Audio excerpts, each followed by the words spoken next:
In this video, we're going to go over some of the toughest monsters your party might encounter in D&D. The creatures in this video will be ranked in comparison to the challenge rating of the creature that you're technically meant to fight them at. For example, a Banshee has a CR 4, meaning that she's meant to be taken on by a level 4 party of 4 players. Some creatures might give the party a lot more trouble at lower CR levels than other creatures at higher CR levels due to a lot of factors, such as resources and overall party strength, which is why you might see some lower level creatures on this list. With that out of the way, let's get started. And starting us off at number 10, we have the Tarrasque. The Tarrasque is a gargantuan monstrosity whose challenge rating is 30, the highest difficulty rating in the game. It sports 25 AC, 676 hit points, and a movement speed of 40 feet.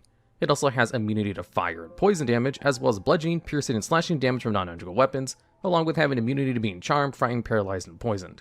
The Tarrasque is set up to, basically, be an unstoppable titan of chaos that rampages through cities and causes destruction wherever it goes, with the ability to mostly be unaffected by magic due to having magic resistance to give it advantage in all saving throws against spells and magical effects, and through its reflective carapace making it immune to magic missiles, line spells, and ranged attack rolls from spells, where it can even reflect the magic back if the target rolls a 6 on a d6 with the ability in play, as well as having 3 uses of legendary resistance, which turn failed saving throws into automatic successful ones. The Tarrasque basically shuts down any spellcasting you want to be doing for the most part, unless you have a way to bypass its resistances. In terms of offense, the Tarrasque has a total of 5 attacks that can all be made after it uses its Frightful Presence, an ability which forces creatures of its choice within 120 feet to roll a wisdom saving throw or become frightened for 1 minute, which can be hard to end once it's in effect since you have to repeat the saving throw at disadvantage if you're still within the Tarrasque line of sight. Luckily, each creature can only be frightened by this ability once every 24 hours, which isn't so bad to deal with. As for its attacks, they all hit pretty hard for its challenge rating, and each one of these attacks is a plus 19 to hit to boot.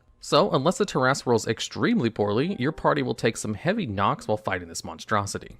And if that wasn't enough, its bite attack has the ability to grapple and restrain a creature and requires the target to make a DC 20 athletics or acrobatics check in order to break free. If they don't, then the Tarrasque has the option to swallow the target instead of making another bite attack, resulting in the creature taking not only the bite's damage, but also becoming blind and restrained as they're pulled into the belly of the beast, where they take an additional 16d6 acid damage at the start of each of the Tarrasque turns.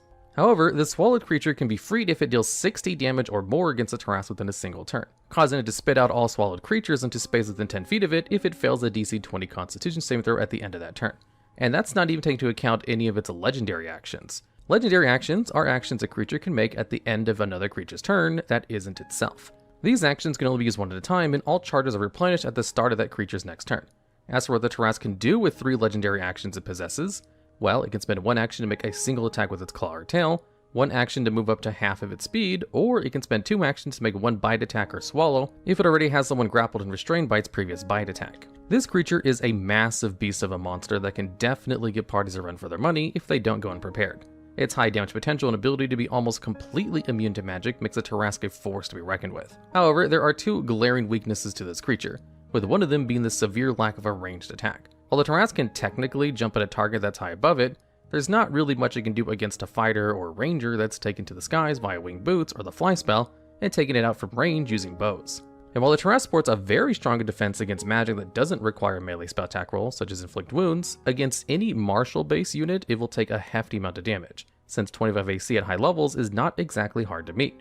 Even if the battle ends up taking place entirely on the ground, there's not a huge amount of danger if it ends up swallowing one of your party members, since meeting this 6 damage requirement to force it to spit them out is actually pretty feasible for most classes in general. But even if the swallowed creature can't make the damage check to get free, they'd still be dealing a good amount of damage to keep the fight moving forward. And at number 9, we have the Catoblepas. This CR 5 creature possesses formidable attacks that can very easily down an unprepared party. Firstly, with its stench ability, creatures that start within 10 feet of the Catoblepas must succeed a DC 16 Constitution saving throw in order to avoid being poisoned and have their attack rolls and ability checks suffer disadvantage until the start of the creature's next turn. Its tail attack deals a decent amount of damage within a range of 10 feet, but the dangerous part about this attack is that it stuns on a failed DC 16 Constitution saving throw until the start of the Catoblepas' next turn, effectively skipping your turn for that round.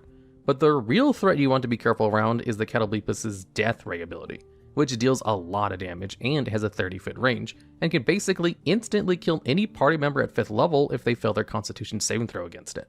The ray itself deals 8d8 necrotic damage to a single creature, which can be manageable, but if a creature fails their Constitution saving throw by at least 5, they take a flat 64 necrotic damage, which can basically kill any party member at 5th level outside of maybe Barbarian with high amounts of hit points. Also, the Death Ray does exactly what it says in the name by actually killing their target if their hit points are reduced to 0 by the ability, making it very hard to recover from, since your only way to resurrect dead party members at 5th level would be through the Revivify spell, which also has a cost of diamonds worth 300 gold and gets consumed whenever you cast it, which could make an encounter with a single Catoblepas pretty hard to recover from. The one saving grace is that its death ray ability uses the recharge mechanic, where it must roll a d6 at the start of each of its turns, and it must also roll a 5 or 6 on the d6 in order to be able to cast it again, which can give your party a few turns to finish off the Catoblepas or retreat if the situation doesn't seem to be going in your party's favor.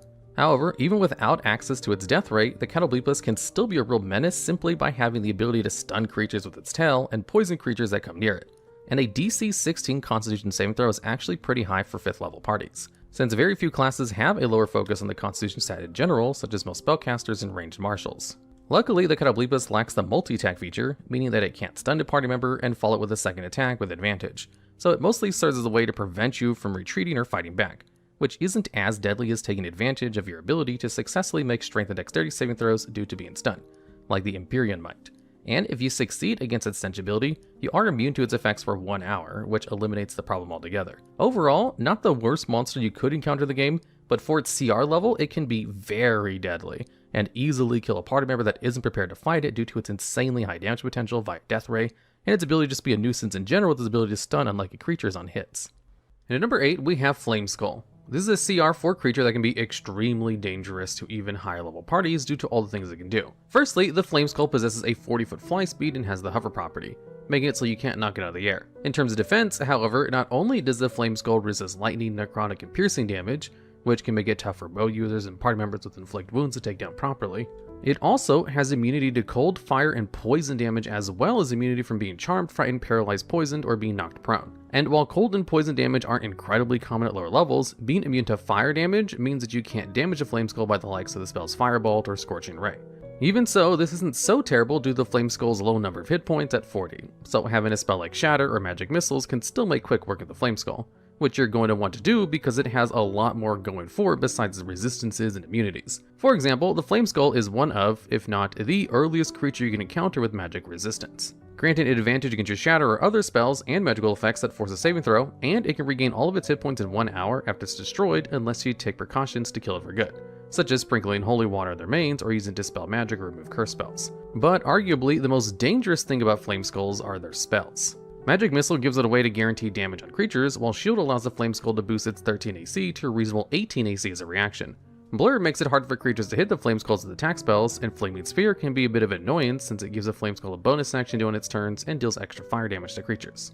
However, by far, the most dangerous spell is Fireball, with its 20-foot radius sphere and 8d6 damage. Fireball can deal a tremendous amount of damage to any creature it hits that fail the dexterity saving throw to attempt to only take half the damage. While the spell save DC for it is relatively low, it can deal an unexpected amount of damage or even down party members who were either low on hit points or were unlucky enough to fail their saving throw against the Fireball. To put this damage into perspective, the average player character would roughly have around 27 hit points, give or take at 4th level. Fireball deals 8d6 fire damage, or an average of around 28 damage, which can be truly devastating for most player characters that don't roll high for the hit points or outright resist fire damage. And the worst part about this is the fact that because the Flameskull is immune to fire damage, it can cast Fireball even when it's inside the spell radius, since it would take no damage from it. So it would have no problem finding an optimal position to engulf your entire party in exploding flames with a point-blank Fireball if it wants to. Luckily, it can only cast the spell once a day, but that doesn't take away how deadly an early game creature with Fireball and magic resistance can be to a low-level party.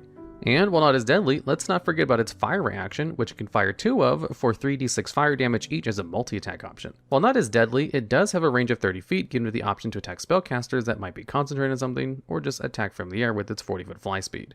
And at number 7, we have the Ancient Solar Dragon, a CR21 gargantuan dragon that lives inside a star's core or equivalent. It sports a relatively high amount of hit points and insane fly speed of 120 feet, as well as the hover trait and flyby, making it immune from being knocked out of flight and can't be opportunity attacked while flying out of enemies' reach. Its mind also cannot be read even through magical means, and doesn't need air to breathe.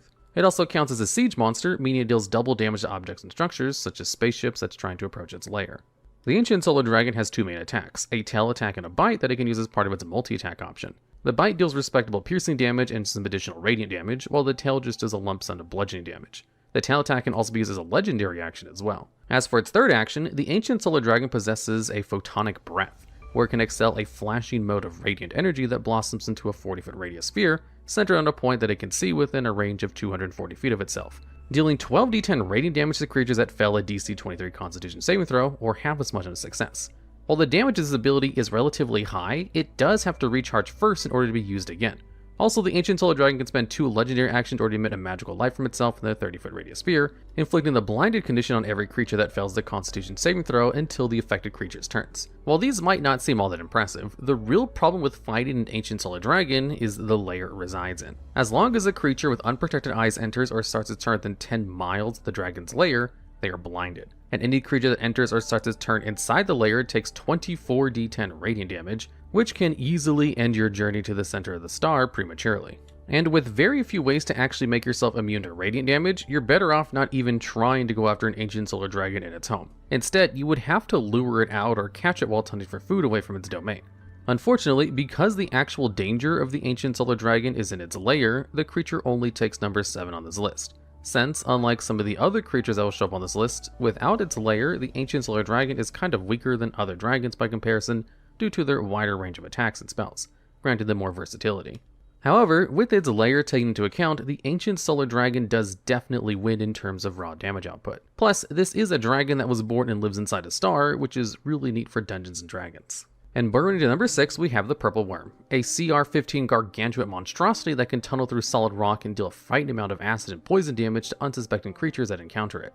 It has a burrow speed of 30 feet, and half of that when burrowing through solid rock while leaving a 10-foot diameter tunnel in its wake. It also possesses blind sight and tremor sense, making it hard to hide from or surprise since it can detect movement and vibrations beneath the Earth's surface. As for what it can do in combat, the Purple Worm has 2 options using its multi-attack feature, a bite attack and a tail stinger.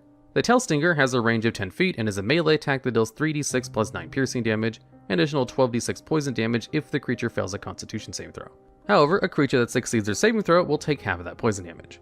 Meanwhile, its bite attack does a bit more than just raw damage to creatures it hits. In addition to dealing 3d8 plus 9 piercing damage, a creature of category size large or smaller must succeed a DC 19 dexterity saving throw or be swallowed whole by the worm. While swallowed, the creature is blinded and restrained and has total cover against attacks and other effects outside the worm. But the most important part of this is the fact that a swallowed creature takes 66 acid damage at the start of each of the worm's turns. Just like other monsters that can swallow creatures, such as the Tarrasque, if the swallowed creature deals enough damage while inside of it, in this case 30 damage, then the Purple Worm will regurgitate all swallowed creatures it might have inside of it, causing said creatures to fall prone upon landing onto a space within 10 feet of it. While the overall damage of the Purple Worm's swallow feature might not seem any more dangerous than the other creatures of its CR level, the true danger is the fact that the Purple Worm can burrow, meaning that it has the ability to swallow one of your party members and just retreat underground while it digests its meal. And unlike the Tarrasque, the Purple Worm doesn't need a turn to set up a swallow. It just happens on hit. Nor can you just fly and attack the worm from range until it dies, since it can just burrow its way underground. The creature effectively forces your party member to fight it on its own terms, since you have to chase it through the tunnels it leaves behind if you want to catch up to it, and is one of the main reasons why this creature took number 6 spot on this list. However, without running the Purple Worm as a sort of hit and run type encounter, it would most assuredly lose in a straight up fight against a decently prepared party at level 15, which holds it back from being any higher on this list. And at number 5, we have the Aboleth. This is a large aberration with a CR of 10 that can basically act as an underwater boss, and can be extremely rough to deal with due to all of the ways it can mess with your party. Firstly, the Aboleth has 3 traits it has access to. The first is it possesses its amphibious trait, which basically just means that it can breathe both air and water. While the second trait is it has the ability to probe the mind of a creature it communicates telepathically with, and learns that creature's greatest desires. But among these is a more dangerous trait to worry about called Mucus Cloud, which is a transformative mucus that surrounds Aboleth while it's underwater. Whenever it hits a creature within 5 feet of it with a melee attack, the creature has to succeed a DC 14 Constitution saving throw, or else it'll be diseased for 1d4 hours. As for what the disease does, it makes it so that whatever the creature hits can only breathe underwater, which can be troublesome to deal with, but not lethal by any means, if no one in your party has a way of curing the disease after the battle using something like Lesser Restoration. On its turn, the Aboleth can make 3 attacks using its tentacles as its multi-attack option. The tentacle has a reach of 10 feet and deals 2d6 plus 5 bludgeoning damage whenever it hits, and forces the creature to make a DC 14 Constitution saving throw or become afflicted with a different type of disease. However, unlike the previous disease, this one doesn't become active until 1 minute passes, which is usually after the battle would end, making it a very real possibility that this disease goes unnoticed until it starts to take effect. As for what it does, basically it makes your skin translucent and slimy while also making it so you can't regain any hit points unless you're underwater. Speaking of being underwater, if you happen to be outside of a body of water while you have the disease, you'll take 1d12 acid damage every 10 minutes unless you apply some kind of moisture to your skin before the 10 minutes have passed. But the real kicker of the disease is the fact that it is kind of hard to cure because unlike most diseases, this one can only be cured by the specific 6th level spell, Heal. Or a spell that cures disease cast at 6th level or higher, and there's no stated duration for how long the disease lasts. So a normal lesser restoration would not cure this disease unless you use a 6th level spell slot to cast it. This is so troublesome because at 10th level, no one in your party is going to have 6th level spell slots, so you would either have to backtrack and find someone who can help you cure the disease, or take on the Aboleth at a higher level where you do have the means to cure the disease. But if you have something such as Create or Destroy Water or a few buckets, you can at least mitigate the acid damage until you find a way to have the disease cured. This is mostly an inconvenience than anything else, and isn't even the most dangerous thing the Aboleth can do either. Along with a tail attack that deals 3d6 plus 5 bludgeoning damage, this is mostly reserved for its legendary action, it can also use an action to attempt to enslave a creature within 30 feet of it 3 times a day. The target creature must succeed a DC 14 wisdom saving throw or become charmed by the Aboleth until the Aboleth either dies, or happens to find itself on a different plane than the enslaved target. While the creature is charmed, it can't take reactions, and the Aboleth can communicate with them telepathically over any distance. And if the charmed creature takes any damage, they can repeat this saving throw and try to end the effect, but can also attempt to end the effect once per day if at least 1 mile away from the Aboleth. Since Enslave allows the Aboleth to communicate telepathically with the charmed target, it works well with its probing telepathy trait, which can allow the Aboleth to tempt the charmed creature with its greatest desires and potentially turn the charmed creature against the party, or have an NPC thrall that does its bidding. Along with all of this, the Aboleth also has 3 legendary actions it can do. It can use Detect, which just lets it make a perception check. It can make a single tail attack against a creature, but the most important of these legendary actions is Psychic Drain, which costs 2 actions and allows it to deal 3d6 psychic damage to one creature if it's charmed, and heal itself for the amount of damage done to the creature, which can serve to prolong the fight if the Aboleth manages to accumulate multiple thralls.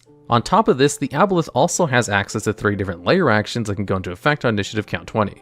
The first layer action we're going to talk about is one that allows the Aboleth to cast the Phantasm Force spell, without any components, on any number of creatures it can see within 60 feet of it. In a nutshell, this is a 2nd level concentration spell that lasts for up to 1 minute, and basically roots an illusion into the target creature's mind and can cause a minor amount of psychic damage per round during the time the creature is affected.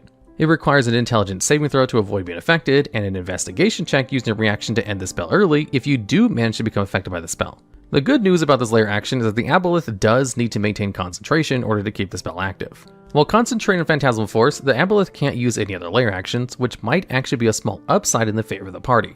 Furthermore, if the creature breaks out of the Phantasmal Force or otherwise succeeds in being affected by it in the first place, then that creature is immune to layer actions for 24 hours unless the creature chooses to be affected, such as a creature that's been charmed by the Aboleth's Enslave action.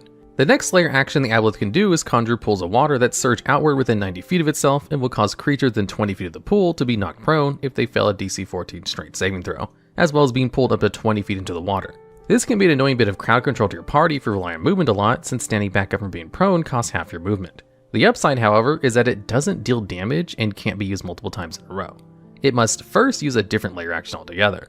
However, this next layer action does actually do damage by turning any body of water the Aboleth can see within 90 feet of it into a conduit for its own rage, forcing creatures in those bodies of waters to make DC 14 wisdom saving throws or take 2d6 psychic damage. And just like the previous layer action, this one can't be used again until another layer action is used. So, along with being able to charm creatures using his Enslave ability, manipulate them through their deepest desires, and actively deal damage to those charmed creatures while also being able to inflict diseases and heal itself, the Aboleth is definitely a force to be reckoned with for a CR10 creature. It might even seem a bit overwhelming at first if it's your first time facing one. And if that wasn't bad enough, there are the regional effects related to the Aboleth that need to be discussed as well. So, there are 3 regional effects that occur within 1 mile of the Aboleth's lair. The first is nice and simple, but annoying. Underground surfaces are slimy, wet, and considered difficult terrain, which can make it hard to traverse through the Aboleth's lair due to your hindered mobility. The second is that any water source is contaminated, which causes enemies of the Aboleth to vomit within a few minutes of drinking water from it. The third and final regional effect is that the Aboleth can use its action in order to create an illusionary image of itself within 1 mile of its lair. And there are 2 places this copy can appear in: a place it's seen before, or a location a creature charmed by the Aboleth is able to see. The image lasts as long as the Aboleth maintains concentration and allows the Aboleth to basically communicate with its charmed thralls from a greater distance. As you can see, there is a lot going for the Aboleth in terms of all the things it can do for a CR10 creature. It has ways to charm enemies, drain those charmed enemies, and even has legendary actions, layer actions, and can just be overall a nuisance. And while you might typically run the Aboleth with its spawns to make the fight more interesting, the Aboleth is still able to hold its own since it's also a water boss, which can be really tough to deal with due to the fact that the rules for underwater combat is a bit convoluted and comes with its own problems. So you'd be better off trying to find a way to lure the Aboleth out, or fight over the water in some way, which definitely helps escalate the Aboleth to number 5 spot on this list. But not any higher, since there are other creatures that can sustain themselves even better and are even more deadly than the Aboleth. And at number 4, we have the Elder Brain. This large aberration is a CR14 creature that's considered the ultimate expression of Mind Flayer domination, able to author the thoughts and dreams amongst the canvases of creatures' minds. The Elder Brain acts as a central communication hub for Mind Flayer colonies, interconnecting the minds of all the Mind Flayers therein and creating a hive mind. The Mind Flayer minions it controls help protect and nourish the Elder Brain, but it isn't uncommon to encounter one of its own, especially if all of the Mind Flayers in its lair are all killed beforehand. As for what the Elder Brain can do, firstly, the brain is aware of all creatures within 5 miles of it whose intelligence score is 4 or higher through the creature sense trait it possesses. This trait also allows the brain to know the exact distance and direction of each creature while also knowing each one's intelligence score and nothing else. You can avoid this feature by magically protecting yourself through the use of something like Mind Blink or non-detection spells, which are spells that typically prevent enemies from probing your thoughts or detect you through the use of magical scrying sensors. The Elder Brain also comes with magic resistance, granted an advantage in all saving throws against spells and other magical events. And even if you do manage to get a spell through, it also sports legendary resistances 3 times per day, turning any of those failed saving throws into successful ones. The brain can also initiate and maintain telepathic conversations with up to 10 creatures at a time within 5 miles of itself, while also allowing connected creatures to hear each other while communicating in this way. Combat-wise, the Elder Brain sports a formidable kit that actually makes it a challenging encounter even when it's on its own. It has a tentacle attack that has a range of 30 feet and deals 4d8 plus 2 bludgeoning damage whenever it hits, and grapples the creature if it's a category size of huge or smaller, taking an additional 1d8 plus 5 psychic damage at the start of each of the creature's turn, until the grapple ends by succeeding a strength or dexterity check in order to escape the grapple, or using a spell or ability which automatically breaks you out of it, such as teleportation. In addition to all of this, the Elder Brain can have up to 4 targets grappled, which can make the combat a bit dicey but not detrimental. The Elder Brain also has the signature move for Mind Flayers called Mind Blast, that does 5d10 plus 5 psychic damage to creatures of its choice within 60 feet of it, and stuns them for 1 minute, unless they succeed an intelligence saving throw in order to only take half the amount of psychic damage and not be stunned. And any stunned creature may repeat the saving throw at the end of each of their turns to try and end the effect early. This is especially dangerous since intelligence tends to be a neglected stat by most adventurers that don't actively make use of it, such as wizards or artificers, which can make Mind Blast incredibly difficult to avoid without the help from something like a paladin's aura protection feature, which allows themselves and allies within 10 feet to add the paladin's charisma modifier to saving throws that they make. The Elder Brain also has a few spells it can cast without using any spell components that aren't necessarily meant for combat. At will, it can cast Detect Thoughts and Try and Read Minds, and Levitate to allow it or other creatures to float. And 3 times a day, it can cast Modify Memory in order to change an event that a creature has a memory of by either erasing it, or modifying how it remembers that memory, or just as a way to extract the memory or an event by having the creature recall the event in perfect detail. All of which have uses, but also has limitations as a 5th level spell. At base level, Modify Memory only allows the caster to affect a memory of the past 24 hours and has lasted no more than 10 minutes. However, it can be performed multiple times in the same creature, so it might be able to deal a lot more permanent damage to a creature's memory by having certain events completely wiped from their mind, such as an encounter with the Mind Flayer or the Elder Brain itself to keep its location concealed, or plant false directions to its lair to misdirect anyone who might try to find it. And once a day, the Elder Brain can also cast Dominate Monster, which can be used to turn party members against each other, and it can cast Plane Shift to escape to another plane of existence, but can only cast it on itself. This can make it really hard to actually take down an Elder Brain if it gets desperate enough to attempt an escape, allowing it to live another day and rebuild its layers somewhere else. And as the release of Mordecaian's Presence, Monsters in the Multiverse sourcebook, some of the Elder Brain's actions were converted into actual bonus actions that it can use instead, allowing it to have even more options during combat.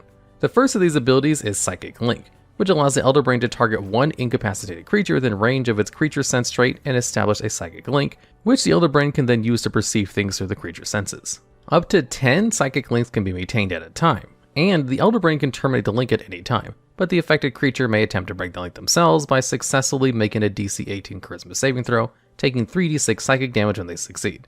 The link also ends when the affected creature is more than 5 miles away from the Elder Brain. And since being afflicted with the stun condition also inflicts the incapacitated condition, the Elder Brain can basically follow it with Psychic Link after a successful Mind Blast, which can potentially deal a bit more damage if the affected creature tries to break the link themselves, something they might want to do because the Elder Brain's other bonus action, Sense Thoughts, which grants the brain insights on Link's creature's emotional state and their worries, loves, hates, and other foremost thoughts that it can take advantage of. And then we get to the Elder Brain's legendary actions. It has 3 of them and has 4 options it can choose from. The first one is called Break Concentration, which targets a creature within 120 feet, instantly breaking a creature's concentration of its spell it has cast and dealing 1d4 psychic damage per spell level. So if your wizard is concentrating on a polymorph spell, which is a 4th level spell that turns a creature into a beast for as long as you concentrate on the spell, allowing you to pull off some wacky things like turning your fighter into Tyrannosaurus Rex, the Elder Brain can just choose to end the wizard's concentration on that spell and deal a total of 44 psychic damage to them as a result.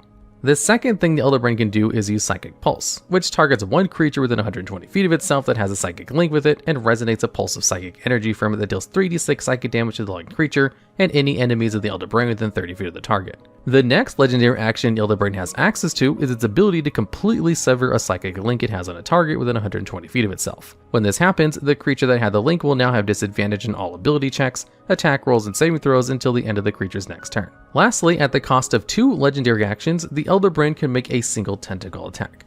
The Elder Brain also comes with 3 different layer actions that can occur on an initiative count of 20. Force Wall allows the Elder Brain to cast the Wall of Force spell, allowing it to isolate creatures within its lair during combat in order to minimize the amount of damage it might take, or to separate charmed or stunned creatures from their allies while it uses its other actions to whittle them down with psychic damage. Psionic Anchor allows the Elder Brain to target one creature it can sense within 120 feet of it and reduce that target's movement speed to 0 if they fail a charisma save. While anchored, the affected creature also can't move by teleporting, meaning spells like Misty Step or Dimension Door can't be used while the creature is affected by this layer action. And since there's no duration for this action, the only way for a creature to break free of being anchored is by repeating their charisma saving throw at the end of each of their turns. Psychic Inspiration basically grants one friendly creature the Elder Brain can sense within 120 feet of itself advantage on one attack roll, ability check, or saving throw it makes before the end of its next turn. There's also the 3 regional effects that occur within 5 miles of the Elder Brain. The first effect, Paranoia, causes creatures to feel as though they're being followed even if they're not. The second is Psychic Whispers, which causes creatures psychically linked to the Elder Brain to hear whispers in the deepest regions of their mind that are incomprehensible. And Telepathic Eavesdropping allows the Elder Brain to be able to overhear any telepathic conversation within its region. When this happens, the creature that initiated the telepathic conversation must make a wisdom saving throw in order to determine whether or not someone is eavesdropping, but won't know any information outside of that. Overall, the Elder Brain is a formidable opponent for a CR14 creature, and a strong boss fight that can chip away at a party's health in multiple ways. It also sports a very unconventional way of dealing with intruders by attempting to form psychic links with them and messing with party in various ways using his mind abilities. Bosses that mess with the minds of the party to the extent the Elder Brain does are few and far between, so when it happens, you're almost completely caught off guard. And when you mix this with the fact that it also has the following: strong abilities that target the intelligence stat, the most neglected stat in the game in terms of character building, the ability to deal almost strictly psychic damage, a rare enough damage type with few ways to actually resist, the ability to stun creatures in AoE multiple times in combat if it's lucky with a recharge mind blast, a way to just break concentration spells your spellcasters might be trying to maintain, and overall good defense through the use of its magic resistance trait, you're dealing with a force to be reckoned with, and regardless of whether or not it's fighting on its own or with the minions, which is why the Elder Brain takes number 4 spot on this list. It does have one glaring weakness compared to the rest of what it's going for, which is its low AC of 10, meaning almost any normal attacks will hit. And with its movement speed of 5 feet, it's not going to be going anywhere unless it uses Levitate spell to get away from melee attackers. And it's this weakness that keeps the Elder Brain from taking a higher spot on this list. And at number 3, we have the Kraken. This is a gargantuan CR23 monstrosity that possesses some of the deadliest attacks in the game, while being extremely hard to fight due to being another water creature like the Aboleth. It has damage immunity from lightning damage, and damage from non-magical bludgeoning, piercing, and slashing damage, and cannot be frightened or paralyzed. It's amphibious and can breathe in air as well as in water. It ignores difficult terrain and magical effects that restrain or restrict its movement speed, as well as has the ability to spend 5 feet of movement to escape a non-magical restraint or being grappled. It also is considered a siege monster, meaning that fighting one out in the sea is an incredibly dangerous endeavor since it will deal double damage to your ship.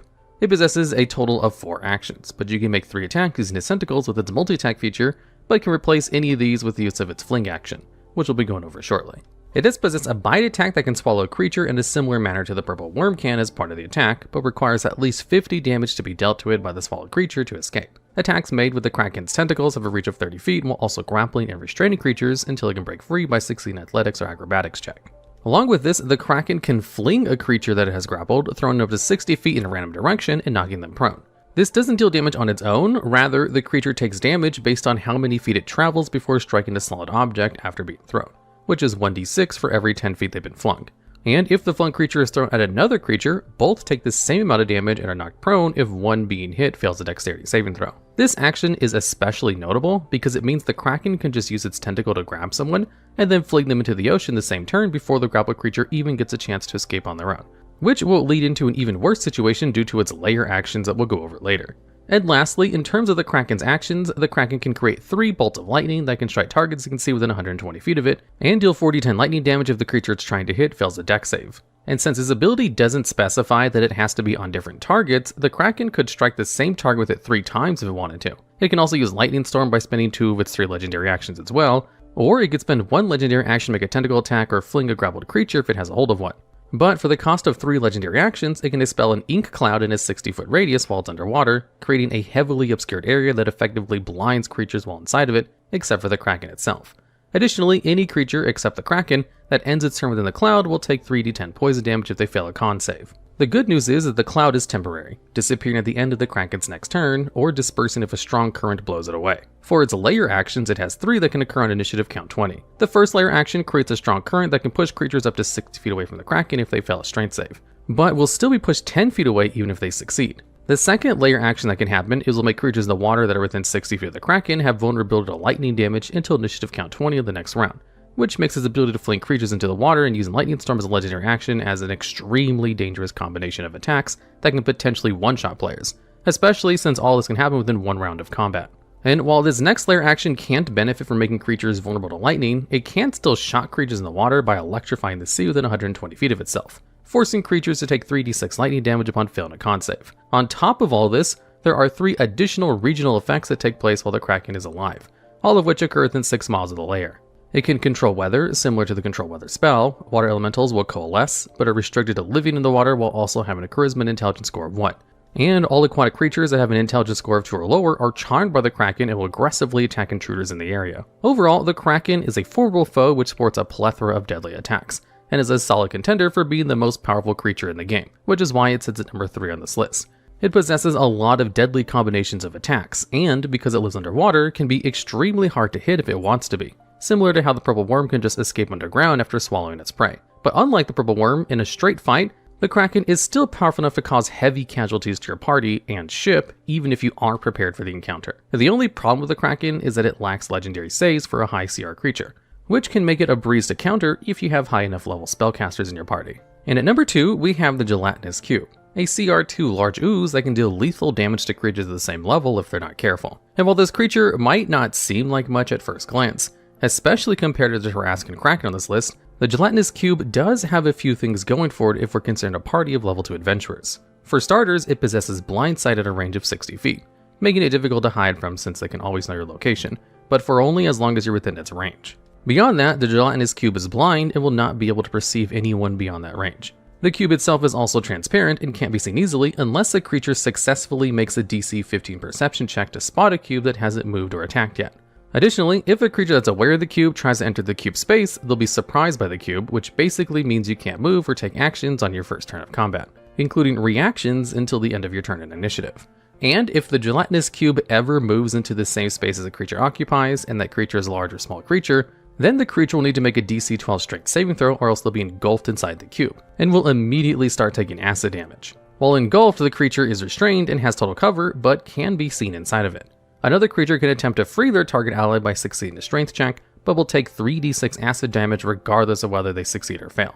Meaning the creature stuck inside the cube will take 3d6 acid damage upon being engulfed and 66 acid damage at the start of the cube's turn. The trapped creature may also make a DC 12 strength check in order to try to break free from its jelly prison. For a CR2 creature, taking a guaranteed 3d6 acid damage before you can even attempt to escape from inside a Gelatinous Cube, followed by another 66 acid damage if you fail to escape, is pretty much enough to bring any level 2 adventurer to 0 hit points. To put this damage into perspective, the average adventurer usually has around 17 hit points, give or take, at level 2. So if you get caught by surprise and therefore can't take any actions on your turn, and get stuck inside Gelatinous Cube, you will first take an average of 10 acid damage, which will then be followed by an average of 21 damage at the start of the cube's next turn, which is just way too much damage for low level parties to handle all at once. and a creature has to take 10 acid damage on average just to even attempt to rescue a trapped ally. And since the cube can hold up to 4 medium-sized creatures, this means it could engulf your entire party if you aren't careful. However, there are some weaknesses the Gelatinous Cube has that can make it easier to deal with. Firstly, it only has 15 feet of movement, meaning that it must use its action to dash towards a creature to keep pace with them, as most creatures have 30 feet of movement or higher by default, barring a few exceptions. So as long as you keep on the move, the cube won't be able to catch up very easily. But because of this low movement and the fact that the cube is transparent while it's not moving or attacking, most Gelatinous Cubes would wait until something bumps into it on accident, choosing to rely on its hard-to-see status to try and take things by surprise. Normally, however, Gelatinous Cubes act as giant Roombas that scour dungeons, keeping them clean and dissolving soft organic matter while leaving bones and the like undissolved. And it might be easier to spot a cube that's been well fed due to all the flesh that's yet to dissolve. So if you find a dungeon that is particularly clean, that might be the first sign of there being a Gelatinous Cube in the area, which can make encounters a little easier since you can be more cautious of your surroundings. And while the cube has a respectable amount of hit points at 84, Gelatinous Cube also has an AC of 6, meaning almost any attack will be able to hit it unless you roll a natural 1. So if your party doesn't want to risk taking a lot of acid damage to free a trapped ally, they can go all in with their strongest abilities to take down the cube pretty reliably. But due to the fact that Gelatinous Cube can very easily down opponents by doing so much damage as well as sneaking up on them, and due to the fact that by level 2, you're not going to have as many tools to deal with one, unlike most other creatures at higher levels where your parties are effectively gods at level 20, this creature deserves the number 2 spot when you take into account the level it's meant to be fought at. And finally, at number 1, we have Orcus, which is a huge CR26 fiend and the Demon Prince of Undeath, also known as the Bloodlord. In short, he is basically the strongest necromancer you can fight in the game, as he's able to control undead to the highest degree in a variety of different ways. For starters, Orcus can cast the Animate Dead spell anytime he wants to, and can cast Create Undead spell 3 times a day. He can choose what level the spells are cast at, and the creatures created by these spells are under his control forever, meaning he doesn't have to refresh his control over these undead like he normally would. He also just ignores the nighttime restriction that Create Undead has, allowing him to use it at any time of the day that he pleases. While he technically can't really use these spells while in combat due to their 1-minute cast times, he can still use these spells to passively build up his undead army from the fresh kills he or his minions make. He possesses the powerful Wand of Orcus, which is a magic item that counts as a +3 mace and deals 2d12 bonus necrotic damage whenever it hits, and has a whole lot of effects as both a magic item and as an item being held by Orcus himself. But before we talk about all the extra effects the wand can do, let's first go over what Orcus himself can do. Orcus can make up to 3 of these attacks in a turn using his multi-attack feature, making any combination of his tail attack, necrotic bolt attack, or his Wand of Orcus attack. Both his wand and tail have a 10 feet reach, but the damage of the wand is 3d8 plus 11 bludgeoning damage, followed by the aforementioned 2d12 necrotic, while his tail deals 3d8 plus 8 force damage and 2d8 poison damage sprinkled in. His necrotic bolt attack, however, is his ranged option, which sports 120 foot range and deals 5d8 plus 7 necrotic damage to a target it hits. Normally, Orcus only has 3 options when it comes to spellcasting. At will, he can freely cast Detect Magic. 3 times per day, he can Power Word Kill, cast Dispel Magic, and once per day, he can use Time Stop. Time Stop and Dispel Magic are the most important of the 3 spells he can cast, as Time Stop allows him to set up a deadly attack, while Dispel Magic can get rid of important buffs your party might have, such as haste. However, a lot changes while Orcus wields the Wand of Orcus. Firstly, his AC is set to 20, up from his original 17, making him a bit harder to hit. Couple that with his 405 hit points and resistance to cold, fire, and lightning, and innate immunity to necrotic, poison, and non-magical bludgeoning, piercing, and slashing damage, and you're looking at quite a beefy target. And remember how Animate Dead is supposed to have a 1-minute cast time, making it so he can't technically use the spell in combat? This changes while he's holding the wand, which allows him to now cast Animate Dead as an action, which can be extremely dangerous to your party, as any dead party member can now be a target for his Animate Dead spell. However, this is probably still more useful as an out-of-combat feature, since it still allows Orcus to animate dead bodies very quickly, and because there's already another effect that can technically bring back dead party members from the dead, which we'll be covering soon. Along with this buff to Animate Dead, Orcus also gains access to the Blight spell, which can be used freely as his 4th level single target spell that deals 8d8 necrotic damage on a failed Constitution saving throw and half as much on a success, along with Speak with Dead, which lets Orcus ask 5 questions to a corpse and receive 5 answers that are usually vague or cryptic. The wand also comes with 7 charges that can be expended by Orcus to cast very powerful spells. For 1 charge each, Orcus can cast either Circle of Death, which is a fireball that deals necrotic damage instead of fire, and Finger of Death, a deadly single target spell that deals heavy necrotic damage if you fail a con save, which amounts to 7d8 plus 30 necrotic damage. But even more dangerous is what Orcus can do by expending 2 charges of his wand, Power Word Kill. This is a 9th level spell that kills a creature within range that has 100 hit points or fewer. It doesn't deal damage, nor does it allow for any death saves, you just die if you're hit by it. Normally, most creatures, including players, would only be able to cast a spell like this once a day. Orcus, meanwhile, gets to cast Power Word Kill 3 times a day at most, if he doesn't use too much of anything else the wand lets him do. And the final action Orcus can take while holding the wand allows him to conjure undead once a day, which conjures undead creatures whose combined hit points do not exceed 500 in occupied spaces within 300 feet of Orcus and remaining indefinitely under Orcus's command. This means that any undead creature could potentially appear in your fight against Orcus. This ability might even be the most powerful ability a creature could have in the entire game, simply because of the amount of action economy you can get out of it. For example, a normal skeleton has 13 hit points. With a single action, this allows Orcus to summon 38 skeletons, leaving 6 hit points left over for something like 3 crawling claws, that all have 2 hit points each. While this might not seem that bad, let's take into consideration other potential creatures that Orcus could conjure with this ability. The Nightwalker is a very powerful undead creature that has 337 hit points and comes with 2 very annoying capabilities that you wouldn't want to encounter while fighting Orcus, such as its Annihilating Aura that can deal 66 necrotic damage to creatures that start the turn within 30 feet of it if they fail a con save. It can also reduce maximum hit points of players hit with its Enervating Focus, which can be extremely scary when you know you can't heal above 100 hit points anymore, making you permanently a target for Orcus's Power Word Kill. And any creature the Nightwalker kills can't be revived unless it's through the Wish spell. It can also use its Finger of Doom ability to frighten and paralyze the creature, making it more vulnerable to follow-up attacks. And with 163 hit points left over to spend, Orcus could also summon a Lich alongside the Nightwalker, which has 135 hit points and has a lot of different spells it can cast to ruin your day, including Disintegrate, a 6th level spell that deals a huge 10d6 plus 40 force damage upon a failed dex save, as well as, of course, Power Word Kill. Or maybe Orcus just wants to spend 3 Liches at once instead of a Nightwalker. He can also summon up 2 Adult Blue Draco Liches or even 5 Mummy Lords, all of which sport deadly abilities that your party would be better off avoiding altogether if it can be helped. The most deadly aspect of this is the fact that he can combine various combinations of enemies to help cover the weaknesses of either himself or the creatures being summoned. The Lich, for example, could simply cast Globe of Invulnerability around itself and the Nightwalker in order to gain some protection against lesser magics, while the Nightwalker itself can force creatures that choose to come closer to the Lich to try and attack it to make saving throws against its Annihilating Aura.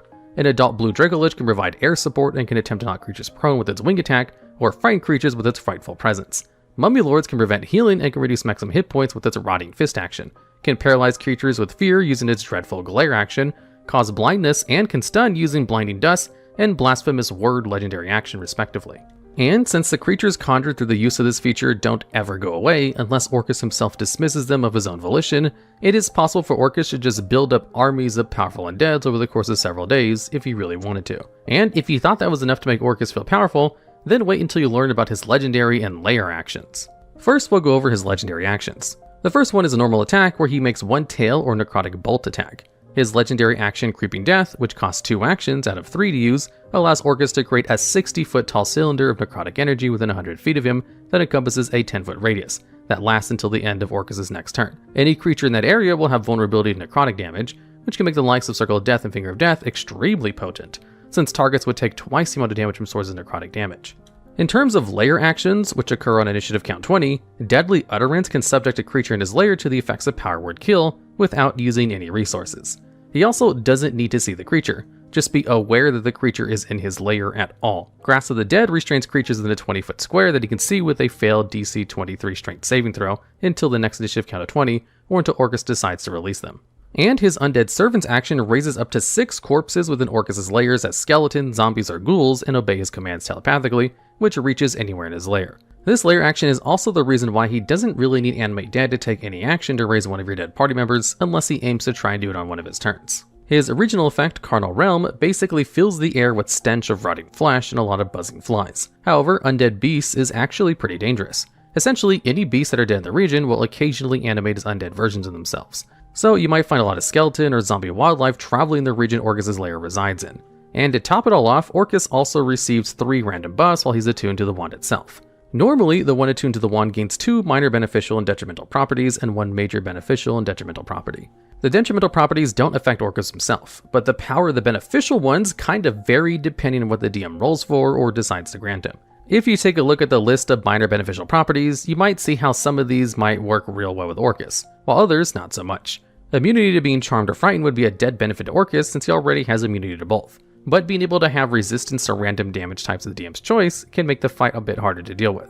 As for the major beneficial properties, there are some pretty good choices for Orcus to have, such as dealing an extra 1d6 damage to make him slightly deadlier, or healing 1d6 hit points at the start of his turns to grant him more sustain. Giving him the ability to cast a 7th level spell of his choice, such as Draconic Transformation, can provide more flexibility or versatility to his fight. Granting him immunity to being stunned would make him impossible for monks to bait out his 3 legendary resistances as well. Overall, Orcus is such a formidable opponent. Even if he chooses not to use his Conjure Undead feature to spawn minions, you're still dealing with a monster that has high hit points, high AC, magic resistance, legendary resistances, multiple power word kills, including the layer action ones that don't even require the creature to be in Orcus' line of sight, and the ability to make creatures take twice amount of necrotic damage, making Finger of Death deal a whopping 123 average damage on a failed saving throw against it. And if you add the benefits of the Wand of Orcus, you can potentially grant him buffs and abilities that he wouldn't normally have, and can provide a bit of randomness to the fight as well. Like for example, Orcus casting Polymorph on a party member to make them into a creature with less than 100 hit points instantly, and then follows with his power word kill layer action if no one breaks them free of it in time,